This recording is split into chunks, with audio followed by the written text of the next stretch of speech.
अंधभक्ति किए हो भाई, कि उनके बहकावे में तुमने किसी के रिलीजन पे बुराई करना शुरू कर दिया। ये तो हमारा ईमान ताजा हो रहा है कि हमारे नबी पाक सल्लल्लाहु अलैहि वसल्लम ने 1400 साल पहले ही फरमा दिया था कि तुम सबसे बड़े इस्लाम के दुश्मन, मुसलमानों के दुश्मन यहूदी और मुशरिकों को पाओगे। इसका मतलब आज तुम्हारी हरकत देखकर हमारा ईमान ताजा हो रहा है, हमको और कॉन्फिडेंट आ रहा है। और हम्म। दूसरी चीज, जब ये सच वाला हो, समीर हो, इसने जब जाके खुलेआम मुफ्ती साहब की स्टील में ये एतराफ कर लिया कि भाई मैं झोला छाप हूँ, मैं तो जाहिले मुतलक हूँ, मेरी नॉलेज जीरो है, तो रे भैया जब तुम्हारे टेस्ट देने का टाइम आया, भक्तों को कुछ तुमसे उम्मीद थी, तो वहां तो जाके तुम फेल हो गए। तो सही कौन है। से हिसाब से भक्त तुमको पट्टी बांध के तुम्हारे स्टीमर देख रहे हैं और तुम्हें इतना सपोर्ट कर रहे हैं? ये भक्त तो तुम सोचो ना यार, कि आखिर तुमको आज के टाइम में भी बेवकूफ बनाया जा सकता है क्या? हम्म। हम सही लोग है जो आसिफ कि, भाई। और अब मैं एक चाहूंगा चीज, कि और दूसरे को मौका दे थोड़ी दूं सी, एक साथ और नेक्स्ट थोड़ी कॉलर को। सी जी जी जी। मैं ये समझता हूँ कि अल्लाह ताला ने, ये अल्लाह की हिकमत है कि तुम्हारे जैसे से अल्लाह ने ये काम लिया कि तुम इस्लाम दुश्मनी में चैनल चालू किए, और उसी की दिफा में आप लोग का चैनल आया। और जो कल मुफ्ती साहब की वो एक मुल्हिद से जो वो हुई, जो जिसका भी आपने दिखाया, ऐसे जी ऐसे नॉलेजेबल गुफ्तगू ऐसी थी जो उन्होंने साबित किया है 3 घंटे में। यानी उसको रिलीजन से साबित किया और जो नॉन रिलीजन से भी साबित किया। हमारे सामने जी। कैसे आता था? ये अल्लाह की हिकमत है कि आज मुसलमान बिल्कुल का ईमान मजबूत हो रहा है, और उसका जरिया यही एक मुस्लिम बन रहे हैं। क्योंकि उनके रद्द में आप लोग ने चालू किया, तो अल्लाह ऐसे ऐसे भी काम लेता है कि तो नफरत में भी इस्लाम का फायदा होगा और इस्लाम फैलेगा, इंशाल्लाह ईमान मजबूत होगा। ये बहुत बहुत शुक्रिया अजीम भाई, आप आए। अल्लाह आपको ज़्यादा खैर अता फरमाए। मैं अब नेक्स्ट कॉलर को ले रहा हूँ। अ, अस्सलाम वालेकुम। जी अच्छा मुफ्ती वालेकुम। साहब, मैं एक बात यहाँ पे वो कहना चाहूंगा व्यूवर्स के लिए कि जी सभी जो भाई आ रहे हैं वो टाइटल का जरूर ख्याल रखें। टाइटल है लाइव Q&A, तो आके सवाल जवाब करें ताकि हम सब लोगों के इल्म में इजाफा हो। और चलिए मुफ्ती साहब। जी, हमारे साथ है मोहम्मद अखलाक कासमी साहब। जी हाँ जी हाँ। जी, अखलाक साहब आप ऊपर आ गए। अस्सलाम वालेकुम रहमतुल्लाह। वालेकुम अस्सलाम वरहमतुल्लाहि वबरकातुहू। जी जी मैं मोहम्मद अखलाक मुरादनगर से बात कर रहा हूँ। जी जी। तो ये एक सवाल था कि जी यहाँ उलमा बैठे हैं। गुजारिश है कि पर्सनल अपने आइडेंटिफिकेशन ना बताएं, कहाँ से बात कर रहे हैं, बस आएं और अब बात करें बस। जी जी, मैं ये अर्ज कर रहा था कि यहाँ पर उलमा के बीच में ये सवाल घूम रहा है कि जब किसी औरत का शोहर का इंतकाल हो जाता है तो उसके बाद में उसकी जो इद्दत है 4 महीने 10 दिन है। और दूसरी ये है कि भाई अगर हामला है और वो वैसे हमल हो जाए तो इद्दत पूरी हो जाती है। तो हमारे उलमा का सवाल ये है कि जो सोग लिखा है कि 4 महीने 10 दिन सोग करेगी तो वो कहाँ बाकी रहा, ये इसका असल जवाब में जो चाहिए। है ना, एक मिनट, हाँ, ये असल में फ़िकी सवाल हो गया अखलाक साहब। इसका जवाब दिया जा सकता है लेकिन ये स्ट्रीम इसके लिए नहीं है। तो चलिए चलिए। आप इसके लिए ना, ये जो नीचे ईमेल चल रहा है मेरा, मैंने सवाल इसलिए जी सुन लिया कि भाई सवाल सुन ले, उसमें नहीं रोके, आपको ऐसा नहीं लगे कि हमारा सवाल भी नहीं सुनना। सवाल आ गया, जी ये ईमेल दिख रहा है आस्क मुफ्ती अब्दुल्ला मिनहाज, इस पे आप कर दें ईमेल, तो इंशाल्लाह मैं वहाँ वक्त निकाल के जवाब दे दूंगा। अभी स्ट्रीम जो है वो शुक्रिया Q&A यानी इल्हाद और इर्तिदाद के ऊपर जो क्वेश्चन होते हैं उसके लिए है। शुक्रिया ठीक है, शुक्रिया जज़ाक। तो जी बहुत जी बहुत शुक्रिया आपका। ठीक है, तो जी मैं यहाँ चलिए पर एक कहा था, बैक स्टेज जो हमारे साथ एक लॉजिक साहब हैं, उनके डिवाइस जो नोट कनेक्टेड है, प्लीज आप रिज्वाइन करें या अपने माइक और कैमरा को अलाउ करें ताकि आपके डिवाइस कनेक्ट हो। जी मुफ्ती साहब। जी, मोहसिन साहब हमारे साथ हैं, भाई यासीन अस्सलाम भाई बैठे वालेकुम। हुए हमारे साथ। जी वालेकुम सलाम। अस्सलाम वालेकुम। वालेकुम कुछ सलाम बोलना है मोहसिन आप साहब। पहले बोल दीजिए। आप नहीं, क्या बोले? कुछ मैसेज हाँ अच्छा अच्छा। तो मैं मेरा ये सवाल है कि जो कुछ मुसलमानों में जैसे मैं रहता हूँ आसपास के, तो थोड़े से उसमें मुनाफिक टाइप भी है। तो अ, तो उसमें जो कुछ ऐसे मुसलमान है जरा ज्यादा पढ़े लिखे, तो वो जो डैन, अपने तो नाम सुने होंगे, वो डैन गिब्सन टाइप के, तो उनकी बात से जरा ज्यादा मुताफिक होके, यानी मुनासिब होके, इन्फ्लुएंस होके, ये मानते हैं कि जो इस्लाम की जो हिस्ट्री है वो उनकी खुद की, यानी वो तर्जुमा करने की कोशिश कर रहे कि यहाँ इस्लाम में पैदा हुआ था, अल्लाह के रसूल वहां पैदा हुए थे। तो उनसे जाने ज्यादा ही यानी अग्री होके वो इस तरह का वो मान गए उन लोग, यानी कई मेरे आसपास के लोग हैं। तो क्या ऐसे लोगों को क्या काफिर बोल सकते हैं क्या, जो उसके डॉक्यूमेंट्री देख के, डैन गिब्सन की जो पेट्रा वगैरह वाली, तो अगर वो चीज को मानने लग गया वो, और सब मान रहा है वो, लेकिन वो मान रहा है कि यहाँ से मोहसिन भाई, माजरत मैं आपको इंटरप्ट कर रहा हूँ। हाँ आप जी। जब भी आते हैं वो यही सवाल लेकर आते हैं कि नहीं फलां नहीं, को ये दूसरा काफिर सवाल है। कहेंगे कि नहीं नहीं कहेंगे। नहीं, नहीं, अरे मेरे इससे आसपास पहले भी बहुत है आप ना। एक सवाल लेकर आए थे कि कोई आपने हाँ नाम बताया नबी। था। वही था, वही हाँ वही। आप भी थे ना, तो आप जब तो भी ये आते हैं आपको एक पता है सवाल लेकर आते हैं। हाँ मोहसिन वही साहब, रहता ना मेरा। आपको मोहसिन साहब ये बात है असल में कि ये जो है ना, किसी को मतलब ये किसी के ताल्लुक से ये कहना कितनी मुश्किल चीज़ है। इसके लिए एक मुस्तकिल गुफ्तगू होती है, तफसीली पूरा पस मंज़र जाना जाता है। जी हाँ, अलबत्ता ये है कि मुतासिर होना चाहिए कि नहीं होना चाहिए, तो उसके लिए आप पूछ सकते हैं कि क्या किताबें पढ़े, हमारे एविडेंस सही है कि नहीं सही है।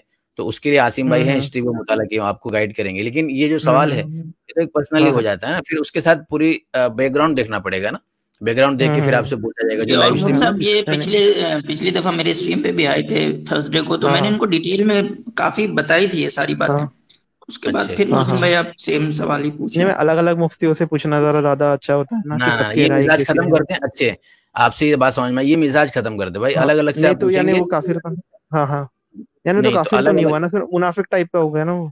फिर आप वही सवाल चाह रहे हैं कि मैं जवाब दूं उसका, तो ये मुनासिब नहीं है ना। हम्म। आप जब पूछ चुके हैं, आप जान चुके हैं किसी चीज को, तो ये क्या हो गया कि एक बात को वापस रिपीट करना, इसमें आपका भी नुकसान है, सामने वालों का भी नुकसान है। ठीक है, आप अलग से सवाल कर लें, उसको जवाब मिल जाए, उसमें मुतमईन रहे आप। ठीक है, अगर आपको कोई ठीक है। जवाब मुतमईन नहीं करता है, तो फिर वापस से कर लें आप। हाँ अच्छा, तो दूसरे से बेसिक यानी इसका हाँ ठीक है, यानी वो, यानी कोई समझ लो मैं अपनी ही बात कर रहा हूँ, समझ लो तो, नहीं, क्योंकि आप किसी और से बुलवाइए मत, बोलना। आप वो सवाल मत रिपीट कीजिए। उसके अलावा कोई दूसरा सवाल है तो कर लीजिए। ठीक है। उसके अलावा कोई दूसरा सवाल है उससे आपका? उससे रिलेटेड तो दूसरे सवाल ये है मेरे पास कि कोई जो आम, सवाल उसके अलावा नहीं है। हाँ तो वो जो नहीं है सर, कैसे नहीं है। तो जो सुन्नत जिसको बोलते हैं, तो क्या वो जो हदीस है, तो क्या उसमें सभी चीजें क्या सुन्नत में सुन्नत बोली जाती है क्या उसमें, यानी जो हदीस जो हमारे पास रिकॉर्ड है, तो उसमें सारी हदीसें क्या सुन्नत है क्या उसमें? चलिए, ये भी उसी से रिलेटेड सवाल हो गया आपका, तो लेकिन मेरा ये बेसिक मेरा यही मसला है ना, तो एक ही जैसा। ये जो तो असल में सारे को सुन्नत, थोड़ा सा फर्क होता है सुन्नत और हदीस के अंदर। हदीस क्या हर एक होती है, हुजूर पाक सल्लल्लाहु अलैहि वसल्लम के अमल की, मुआज़बत के ऊपर, उसकी भी अलग अलग डेफिनेशन है। मुआज़बत हुजूर की होती है तो उसको सुन्नत कह दिया जाता है, जिसके अंदर हुजूर ने उस अमल को किया मुआज़बत के साथ। हुजूर ने एक मरतबा भी अगर किसी काम को किया है, वो भी हदीस हो जाती है। लेकिन अगर मुआज़बत किया हुआ है तो वो सुन्नत की कैटेगरी में थोड़ा और आला कैटेगरी में चली जाती है। ये थोड़ा सा फर्क है। तो मतलब ये, मोज़बत यानी हाँ, मतलब वो कि पे दर पे, तो मतलब ये हुआ कि अच्छा रिपीट। जो भी हाँ जी सुन्नत होगी बोलिए। वो तो हदीस ही होगी, लेकिन हर हदीस सुन्नत नहीं अच्छा होगी, क्योंकि उसका अमल देखा अच्छा जाएगा उसके अंदर। ठीक है, एक एक डेफिनेशन इसकी है। तो यही ठीक है, था मेरा सवाल। अब तो कुछ उससे रिलेटेड अभी कोई नया सवाल लाऊंगा मैं इससे, और मैं जो ठीक है, इन्होंने जो रिपीट किया था एक बार, और वो देख लूंगा कि वो मुनाफिक होगा कि या वो काफिर की कैटेगरी में आएगा। तो इतना यही सवाल था मेरा। अल्लाह हाफिज, बाद में मिलेंगे। बहुत बहुत शुक्रिया। अच्छे, चलिए नेक्स्ट कॉलर हमारे साहब हैं तौफीक शाह शेख। अस्सलाम वालेकुम, कैसे हो आप लोग? वालेकुम अस्सलाम व रहमतुल्लाहि व बरकातुहू। अल्हम्दुलिल्लाह। मुफ्ती साहब, मैं ये जानना चाहता हूँ कि जैसे मैं तो किसी इलाहाद पे या किसी भी जो एक मुस्लिम वाली चैनल में न तो मैं कभी जाता हूँ और ना मैं जाना चाहता हूँ, तो कुछ ऐसे सवाल हैं जो मुल्हिदों के ताल्लुक से, तो मैं सोचा इस पे रख दूँ, अगर वो लोग कभी जवाब देना चाहे तो दे या मत दे। जैसे जो धार्मिक लोग हैं वो तो अपने हिसाब से शादी वगैरह करते हैं या मैयत को दफनाते हैं, मुल्हिद लोग कैसे करते होंगे? मुल्हिद तो आसिम भाई बताएंगे भाई, मुल्हिद लोग कैसे करते होंगे। वो मुल्हिद होता ही होगा सिर्फ अपने ही तौर पर। हाँ, तो कैसे करते होंगे, शादी कैसे करेंगे? और फिर तो फिर भाई वो इन सब चीजों के लिए उनके पास कोई रहनुमाई नहीं है। जिस कल्चर में रहते हैं वो उस कल्चर को बस फॉलो करते हैं। अगर वो मुसलमानों के साथ रह रहे हैं तो बस मुसलमानों जैसी शादियां करेंगे, और अगर वो नॉन मुस्लिम के साथ रह रहे हैं, इस क्रिश्चियन के साथ तो उनकी तरह, हिंदू के साथ तो हिंदू की तरह, तो इनका अपना कुछ भी नहीं है। बस जिस मुआशरे में रहते हैं उसको कॉपी करते हैं। अच्छा, जहां पाए उधर लुढ़क गए, बेपेदी का लोटा है लोग, इसका मतलब है। जी जी, और कुछ नहीं मिलेगा तो वेस्ट तो है उनके पास फॉलो करने के लिए। ठीक है, ठीक है, तो बस फिर सब एक पॉइंट और मैं रखना चाहता था हजरत। मैं जब भी देखता हूँ ना, जब कोई मुल्हिद आता है स्ट्रीम पे मुफ्ती साहब के साथ या आप लोग के सामने बात करता है, वो भले अपनी समझ से जो भी रखता है गलत रखता है, लेकिन उनका पॉइंट कितना वाजे होता है, कितने धड़ल्ले से अपनी पॉइंट रखते हैं। लेकिन मुसलमान एक आता है, आप देखते हैं, हम तो किसी को कहेंगे नहीं, लेकिन ऐसा लगता है बेचारा सोया था, नींद में उठ के आके मुफ्ती साहब से बात कर रहा है। मतलब उनको जरा सा शोर नहीं है कि इतने बड़े हजरत से मैं बात चलिए, कर ये तो अलग बात हो गई, वो हर एक के अलग अलग, ऐसी बात नहीं है। हाँ सवाल जो भी करता है उससे फायदा हो जाता है कभी कभी, और मुलीद का तो यह हाल है कि उनके सवाल में वजन ही नहीं होता ना, तो क्या धड़ल्ले से, अभी झूठ वाला धड़ल्ले से वो दावा कर रहा था, उसका झूठ साबित हुआ। तो यह हाल है अच्छा उनका असल में। तौफीक साहब, आपने जो ये कहा कि मुल्हिदीन का सवाल वाजे होता है, ऐसा नहीं है। मुल्हिदीन का सवाल वाजे लगता है उन लोगों को जिनके पास इल्म नहीं होता, वरना तो बिल्कुल बेवजन और बेसर पैर का उनका एतराज होता है, कोई वाजे वाजे नहीं होता। मैं इसीलिए हाँ ना बोला कि वो अपने हिसाब से सही रखते हो, तो मुझे भी मालूम जी है उनका तो कोई सर पैर नहीं होता है बात करने का। लेकिन वो चीज जो चीज समझते हैं उसको कितने कॉन्फिडेंस से रखते हैं, जी, ये मैं बिल्कुल, तो कहता इसलिए हूँ, ठीक है, नियत से मुझे नहीं कहता। ये स्ट्रीम इसीलिए भी है ना कि हमारे मुसलमान भाइयों को बहुत कुछ सीखने मिल रहा है माशाल्लाह। जैसे कि अभी एक साहिब भाई, उन्होंने कहा कि हमने 3 घंटे की वीडियो देखी मुफ्ती साहब की, तो हम सब सीखने के मरहले में होते हैं। तो हम तो मुफ्ती साहब और खुद आसिम भाई यहाँ बैठे हुए हैं, तो यही गाइड करते हैं कि आप थोड़ा बहुत स्ट्रीम देखेंगे तो आपको ये पता चलेगा हाँ हमारे अंदर नॉलेज की कमी है, तो फिर हम पढ़ेंगे किताबों को, तो किताबों से अपना रिश्ता जोड़ेंगे, तो ताकि हमारे इल्म के अंदर और मजबूती और पुख्तगी आए। तो है थोड़ा थोड़ा इंशाल्लाह और ज़्यादा आ जाएगा। तो हमारी स्ट्रीम अगर जरिया बन जा रही है इसका कि हमारे इल्म में और हमको इजाफा करना है किताबों के जरिए, तो बहुत अच्छा है। तो धीरे धीरे हो जाएगा इंशाल्लाह। ठीक है, जी ठीक है, चले फिर नेक्स्ट कॉलर को मैं ले लेता हूँ। और इसके अच्छा बाद मुफ्ती साहब, जी कमेंट में एक भाई है सैमुअल सिमचा नाम के, तो वो जी कह जी रहे हैं कि विदाउट लाइज इस्लाम डाइज प्रूव मी रॉन्ग। तो उनसे कहूंगा कि ऊपर बड़ी बड़ी आप लिंक है, चश्मा लगा के गौर से लिंक देखें, उस पर क्लिक करके स्ट्रीम पे आए और यहाँ पे आकर ये सब दावे करें कि प्रूव मी रॉन्ग। नीचे से कुछ नहीं होने वाला, ऊपर आओ भाई ऊपर। ठीक है, चलिए, हमारे साथ जो है जहांगीर आलम साहब हैं, उसके बाद लॉजिक साहब हैं, और एक जन का डिवाइस कनेक्ट नहीं, आदिल अहमद सिद्दीकी साहब का आप डिवाइस कनेक्ट कर लें। जी जहांगीर साहब। अस्सलाम वालेकुम रहमतुल्लाह। वालेकुम अस्सलाम आसिम रहमतुल्लाह। आसिम साहब को मैं अक्सर सुनता रहता हूँ, उनकी बात मुझे बहुत अच्छी लगती है। मैं दरअसल बांग्लादेश से हूँ। कुछ दिन पहले मुफ्ती साहब से थोड़ा बात हुआ था। जी मेरा एक सवाल है। मुफ्ती साहब कुछ दिनों से एक बहुत जबरदस्त एक मिसाल पेश कर रहे हैं कि मुल्हिदों के मोरालिटी के ऊपर, कि अगर कोई ऐसा हो कि किसी मरा हुआ जानवर के साथ फिजिकल रिलेशन करे तो ये मोरल है या नहीं है। तो हमारे यहाँ एक मुल्हिद का चैनल है बांग्ला में, तो मैं उनको यही सवाल किया था, लेकिन वो मुल्हिद ने एक जवाब ये दिया, क्योंकि मरे हुए जानवर या मरा हुआ जो आदमी होता है वो कंसेंट नहीं दे सकता, इसीलिए वो काम जो है वो मोरली सही नहीं होगा। तो उसका ये जवाब तो थोड़ा सा लॉजिक बनता है कि हाँ, मुल्हिद जो मोरालिटी की जो बात बोलते हैं, तो मुफ्ती साहब की ये जो मिसाल है मुझे लगा कि वो थोड़ा सा तोड़ उन्होंने बताया। ये एक बात हुआ। मैं एक एक करके बोलूं। जी, एक मिनट, हाँ आसिम इस भाई पे बोले। इस पे इस पे एक कमेंट दे देता हूँ कि अगर वो ये कहते हैं कि मरे हुए, या यानी कि जिसके अंदर जान नहीं है वो कंसेंट नहीं दे सकता, तो ये तो हर चीज पे फिर चला जाएगा ना। आप जो खा रहे हैं, आप जो पहन रहे हैं, आप जो भी चीजें इस्तेमाल कर रहे हैं, तो उससे आपने कहाँ कंसेंट लिया है। और आप उसको इस्तेमाल कर रहे हैं, आप अपने बाइक को इस्तेमाल कर रहे हैं, आपने उससे कहाँ कंसेंट लिया है। आप अपने कपड़े अच्छा ठीक है। इस्तेमाल कर रहे हैं और आपने उससे कहाँ कंसेंट लिया है। या चलें छोड़े, हाँ आप मिसाल के तौर पे आप अपने मोबाइल से इंटरटेन, आप प्लेजरिज्म कर रहे हैं, आप खुशी महसूस कर रहे हैं, गेम खेल रहे हैं, ठीक है, आप मूवीज देख रहे हैं, पॉर्न देख रहे हैं, चले ठीक है, आप यानी जिनसी लज्जत ही हासिल कर रहे हैं, तो आपने कहाँ कंसेंट लिया है मोबाइल से। अच्छा ठीक है। अगर वो मुल्हिद दरअसल मुझे लगता है कि कॉन्सेंट को सिर्फ फिजिकल रिलेशन के साथ वो जुड़ा हुआ है, और जो दूसरी चीज है उनमें वो कॉन्सेंट के कायल नहीं है। नहीं, फिजिकल ऐसा उन्होंने रिलेशन बताया नहीं, कि असल देखें, असल है जिनसी लज्जत, यानी कि जो सेक्सुअल प्लेजर है ना, वो असल है आप सेक्स के जरिए लेते हैं। तो आप सेक्सुअल प्लेजर जो है, फॉर एग्जांपल समझेंगे किसी लड़की के फोटो को देख के लेते हैं, तो आपने कहाँ कंसेंट लिया? तो ये दलील देना कि वो कंसेंट चाहिए एक ऐसे इंसान से या एक ऐसी शय से, इंसान छोड़ दें, इंसान के पास तो यानी जिंदा इंसान के पास तो बहरहाल जान होता है तो वो कंसेंट देगा, एक ऐसी शय से जो कंसेंट देने के काबिल नहीं हो और अब फिर आप कहें कि वो कंसेंट नहीं दे सकता, तो ये कितना इलॉजिकल आर्गुमेंट है कि दुनिया की बेहतरी बहुत सारी चीजें हैं ना जो कंसेंट नहीं दे सकती है, लेकिन आप उसका इस्तेमाल करते हैं और आप उससे जिनसी लज्जत हासिल करते हैं, सेक्सुअल प्लेजर हासिल करते हैं, बहुत सारी चीजें हैं आप, तो फिर ये लॉजिक कहाँ जाएगा उसमें? हाँ, मैंने उसको वो जो सेक्स डॉल है उसके बारे में बताया था, लेकिन उन्होंने ये कंसेंट के बाद बोलकर उसको झुटला दिया कि नहीं, ये बात नहीं है। ठीक है, आसिम क्यों साहब नहीं आपने है? बहुत खूब सेक्स बेहतरीन डॉल जवाब वैसा दिया। ही है, ये बिल्कुल सही आपने सेक्स डॉल की बात की।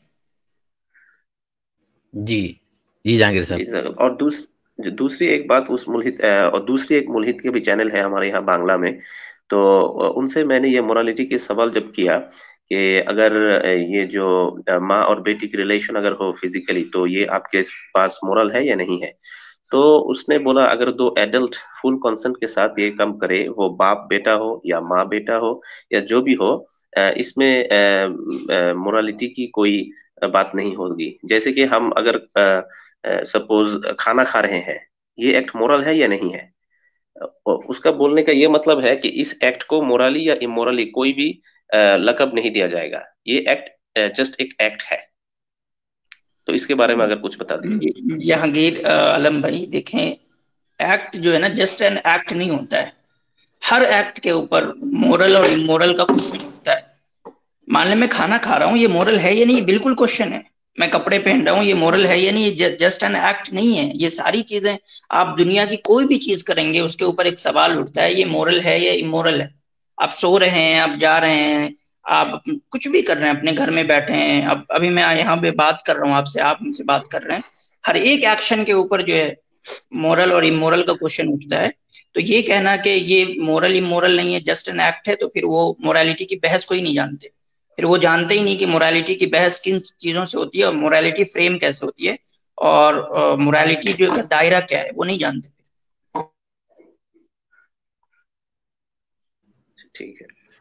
ठीक है जहांगीर साहब। ठीक है। और एक बात कहना चाहता हूँ, ये होमोसेक्सुअलिटी जो है, यानी मैंने जो एग्जाम्पल उस मुल्हिद को दिया, तो मैं कैसे ये प्रूफ करूं कि हाँ, वो तो कहता है कि ये मोरल और इमोरल कुछ भी नहीं है, लेकिन वो दरअसल इमोरल है, ये मैं कैसे उसके सामने पेश करूँ हाँ ये इमोरल है? जहांगीर भाई देखें, वो असल में वो भी जानते हैं, देखें वो असल में क्या है कि फिलोसफिकली वो जिस नजरिए को मानते हैं वहां वो चीज जायज है, ठीक है, अखलाकी तौर पे गलत नहीं है।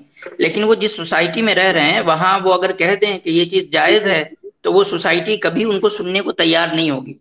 तो ये एक डायलेमा है जिस वजह से वो ये बीच का एक रास्ता, यानी कि आपको धोखा देने की कोशिश कर रहे हैं कि भाई ये कुछ भी नहीं है। ठीक है, वो जानते हैं कि वो जिस नजरिए के कायल हैं उस नजरिए के एतबार से वो चीज सही है, गलत नहीं है। लेकिन वो जहां रह रहे हैं और उसकी जो ऑडियंस है जिसको वो टारगेट करना चाहते हैं, वो कभी भी इस बात को कबूल नहीं करेंगे, चाहे वो कोई भी हो, वो यानी कि हिंदू हो, मुस्लिम हो, क्रिश्चियन हो, इवन जो एथिस्ट हो, एग्नोस्टिक हो, वो भी जो उस मुआशरे का है, ऐसे मान ले अपने बर्रे सगीर का है ना, पाकिस्तान का, बांग्लादेश का, इंडिया का, किसी भी का है, तो वो तकरीबन कोई तैयार नहीं होता कबूल करने के लिए। इसलिए वो इस बात को छुपाने के लिए इस तरह के नॉनसेंसिकल बातें करते हैं। वो इतना बड़ा जाहिल है। मैंने उससे पूछा कि ठीक है, तो बड़ा को मैं क्यों रिस्पेक्ट करूं, मेरा बाप है, मेरा दादा है, इसका तो कोई लॉजिकल रीजन नहीं है। वो बोलता है कि हाँ, कोई लॉजिकल रीजन नहीं है, आप चाहे तो रिस्पेक्ट करें, चाहे तो नहीं रिस्पेक्ट करें, लेकिन डिसरिस्पेक्ट आप नहीं करें। चलें, तो बात आ गई है, ये एक ऑब्जेक्टिव रियलिटी और सब्जेक्टिव रियलिटी के ऊपर मसला होता है इन लोगों का। अपने तय जो इनके बनते हैं, इनका अपना खुद का एक पैराडाइम हो जाता है। ओवरऑल जो पैराडाइम है उसके ऊपर देखा जाए तो इनकी सारी चीजें ठप पड़ जाएगी, इनकी मॉरलिटी, इनकी जितने भी आर्गुमेंट है वो सारे के सारे। जी बिल्कुल, बहुत बहुत शुक्रिया जहांगीर साहब। अल्लाह सब लोगों को जज़ाए खैर दान करे। अस्सलाम वालेकुम। वालेकुम अस्सलाम warahmatullahi wabarakatuh। हमारे साहब जो हैं वो लॉजिक साहब है, आसिम भाई। अरे लॉजिक, एक मिनट, मेरे से कुछ गलती से दूसरे आ गए साहब, लॉजिक साहब थे जी, लॉजिक साहब जी। मुफ्ती साहब क्या हाल है? आदाब जी, अल्हम्दुलिल्लाह। जी। मुफ्ती साहब एक सवाल आपसे पूछना, 2-3 सवाल थे। अक्सर स्ट्रीम में जो हमारे मुसलमान भाई हैं वो अक्सर ये दावा करते हैं, जो मुफ्तियान अकराम है, कि हमें अरबी जो है बड़ा अबूर है और अरबी अरबी आती है चीज़ों के लिए, हम समझते हैं कुरान का टेक्स्ट और ये सारी चीज़ें। तो मेरा सवाल ये नहीं था भाई, किसने दावा किया भाई? ये सर, वो आपके किसने साथ एक दावा और भी किया? होते हैं जो याजिदी साहब हैं, क्या नाम है वो, जो वो भी, उनका भी ये दावा होता है और जी हर बिल्कुल। मुफ्ती होता है। लॉजिक साहब देखें देखें, ये आपने कहा हर मुफ्ती का दावा होता है, ये गलत है। हाँ, बहुत सारे मुफ्तियों का दावा होता है और होना भी चाहिए, उनको अबूर होता है, उनको बिल्कुल होता है। अच्छा, तो आप ये कह रहे हैं कि आपको, या आप लोग जो बैठे हैं आपको अरबी नहीं आती है? नहीं नहीं बोले, ये आप जो है ये नहीं कह रहे हैं हम कि जो है मुकम्मल अरबी। आप जो सवाल रखना सवाल रखें। आज आपका क्या सवाल है? रखें सवाल। लॉजिक लॉजिक नाम रख के लॉजिक बात ना करो यार भाई जी। अच्छा, ये तो पहले आपने फतवा दे दिया इस चीजों के लिए। खैर, मैं सवाल ये था, सवाल कर लेना आप। जी जी, मेरा सवाल ये था कि ये जो दावा होता है, मगर आपने तो ये कह ही दिया है कि नहीं आती, तो फिर वो सवाल ही नहीं बनता। मगर मेरा सवाल, ये असल में बात का तरीका नहीं है ना। आपको मैंने कहा कि भाई हर कोई दावा करते फिरता, हमारी आदत नहीं दावा करने फिरता।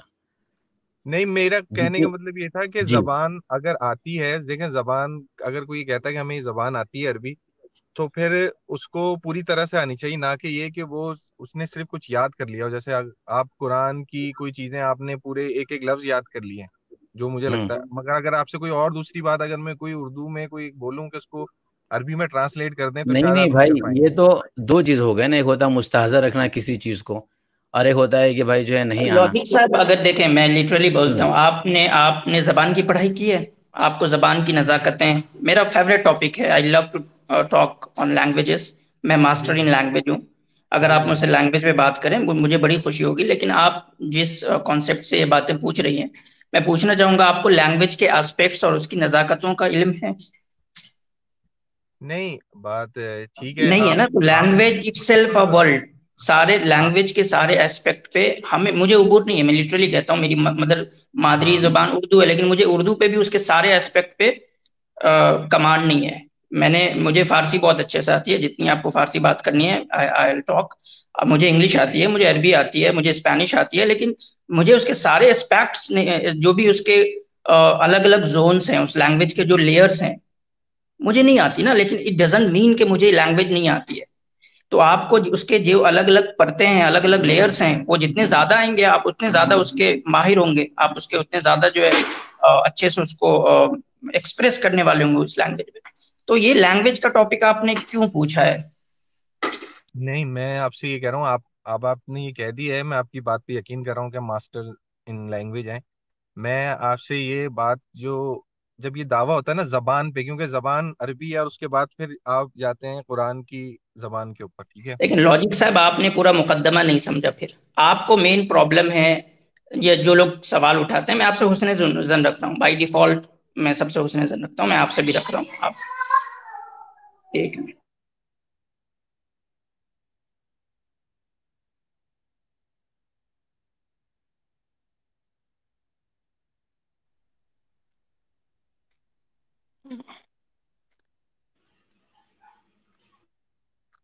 हाँ तो लॉजिक साहब, आप अपना सवाल तो रख दिए जरा, या लैंग्वेज ही सिखाते रहेंगे यहाँ पे?